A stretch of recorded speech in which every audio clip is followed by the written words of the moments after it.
Welcome to our channel. Today we how to activate UnitedHealthcare Vision Insurance benefits, setup guide step by step clearly. To activate your UnitedHealthcare Vision Insurance benefits, start by locating your member ID card. This card contains essential information needed for the activation process. Next, visit the UnitedHealthcare website.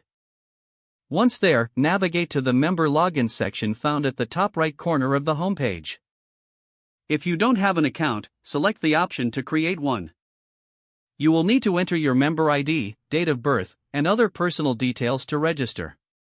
After filling in the required information, follow the prompts to complete the registration process. Upon successful registration, log in to your newly created account. Once logged in, find the section titled Vision Benefits. Here, you will see an overview of your coverage options and how to activate them. Select the Activate Benefits button to proceed. You may be asked to confirm your personal information for security purposes. After verification, your vision insurance benefits will be activated. Take note of the coverage details, including vision exam eligibility and eyewear allowances. You can now search for in-network providers and schedule your appointment. If you prefer, you can also call UnitedHealthcare's customer service for assistance.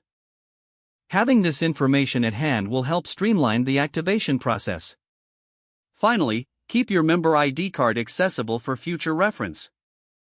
Congratulations, you are now ready to make the most of your UnitedHealthcare Vision Insurance benefits. If the page does not load, refresh the browser or try again in a private or incognito window. Make sure you are using the correct email address, then retype it carefully to avoid small typos. If your password is not accepted, use the reset option and create a new strong password you can remember. Check your spam folder for verification or security emails, then complete any requested confirmation steps. Enable two-factor authentication if available to improve account security and reduce unauthorized access risk. After signing in, review your profile details so your contact information and settings are accurate and current. If you see an error message, note it down and try again after restarting your device and internet connection. Log out when you finish, especially on shared devices, to keep your account and payment information secure. If the page does not load, refresh the browser or try again in a private or incognito window. Make sure you are using the correct email address, then retype it carefully to avoid small typos. Don't forget to like this video and subscribe to our channel for more step-by-step tech guides.